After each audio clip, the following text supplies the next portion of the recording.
The first time I saw her, she was huddled beneath the broken stabilizer fin of a downed starcruiser, half buried in the red sands of Orvalis Prime. The desert wind whipped around her like a restless ghost, stirring her tattered cloak.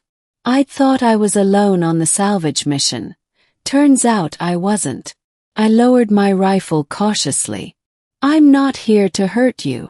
She didn't respond. Her face was hidden behind a cracked breather mask, and what little I could see of her skin was marked by jagged, silvery scars. She shrank deeper into the shadows, clutching the cloak tight around herself. "You're injured," I said. "Let me help." Still nothing.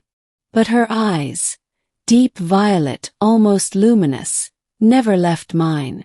I knelt in the sand, dropping my gear. "I'm a medic. Human.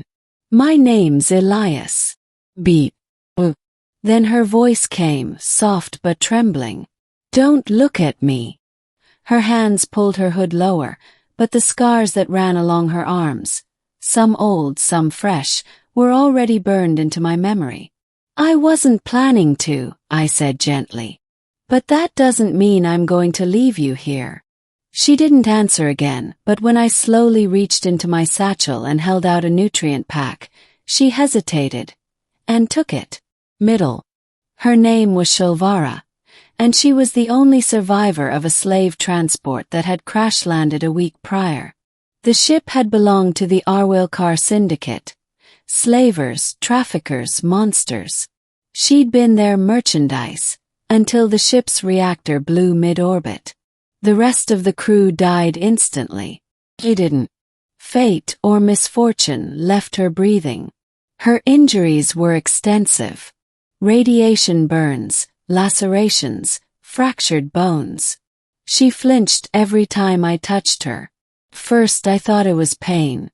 But as I treated her day after day in the remains of that wreckage, I realized it wasn't physical. It was shame. "Why are you helping me?" she asked one evening. The firelight danced across her partially healed skin, the scars catching the glow like veins of silver. "Because you're alive," I said. "Because you deserve better." She looked away, curling her legs close to her chest. "You don't understand what they did to me. What I became. I'm not even." Her voice cracked. "I'm not someone worth saving." I took a deep breath. "You're wrong about that." And I meant it. I'd seen horrors across a dozen systems. Entire cities decimated, species wiped out. But none of it compared to what had been carved into this girl's spirit. The next day, I offered to take her with me. She refused. "I can't walk among others," she said. "If they see me, they'll see someone who survived," I said. She shook her head violently. "No, they'll see what the syndicate made. The scars, the tags, the branding." She was trembling. I stepped closer slowly until I was beside her. She stiffened but didn't pull away. "I've got scars too," I said. I pulled my sleeve back, revealing the old plasma burn across my arm, my own reminder of war. She stared at it, then at me. "But yours don't make you disgusting." That broke something in me. I crouched to meet her eyes. "You're not disgusting, Shul. You're strong. You're alive. And that makes you beautiful." She turned away quickly, but not before I saw the tears forming. That night, she didn't sleep far from me like usual. She sat beside me, close enough that our shoulders brushed. Weeks passed. I fixed the comms unit, called in my ship, and arranged for her to come with me. She agreed, but only under one condition. "No one sees me without this," she said, pointing to her mask. "Okay," I said. "But someday maybe." She didn't respond. Back on my freighter, I gave her a room and clothes that weren't scorched and tattered.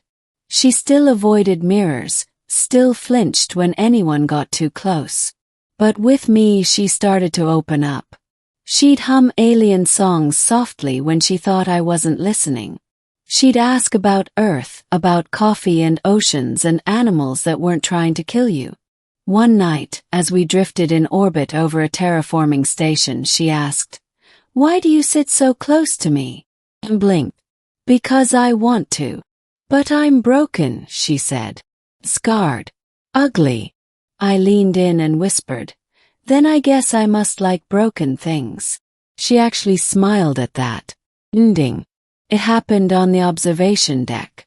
We'd stopped at a refueling station on the edge of the Iron Belt. She was wearing a long coat, the breather mask still secured over her face as we gazed at the glittering stars. "Do you ever think," she said, "that you were supposed to find me?" "I don't believe in fate," I replied. "But you found me anyway." I turned to her. "Because I was meant to." She looked at me for a long moment. Then, slowly, with trembling fingers, she reached for the straps of her mask. "Don't," I said softly, sensing her fear. But she shook her head. "I need to know if you still will." And then she pulled it off. The scars ran along her cheeks and jaw, some smooth, others jagged. Her skin shimmered with the subtle bioluminescence of her species, marred by burns and brands. Her lower lip quivered. "Don't look at me," she whispered. I stepped closer. She didn't flinch. Instead, she closed her eyes, as if bracing for disgust. But I did the only thing I knew how. I sat beside her, even closer than ever before, and gently took her hand. "I'm still looking," I said. "And I still see the girl who survived everything they threw at her. I see strength. I see you." She opened her eyes. There were tears. And something else, relief. Maybe even hope. And for the first time, she didn't pull her hood up. She didn't hide her face. Instead, she leaned her head against my shoulder, and together we watched the stars drift by in silence. Not as a monster and a medic, but as two souls who had found peace in one another.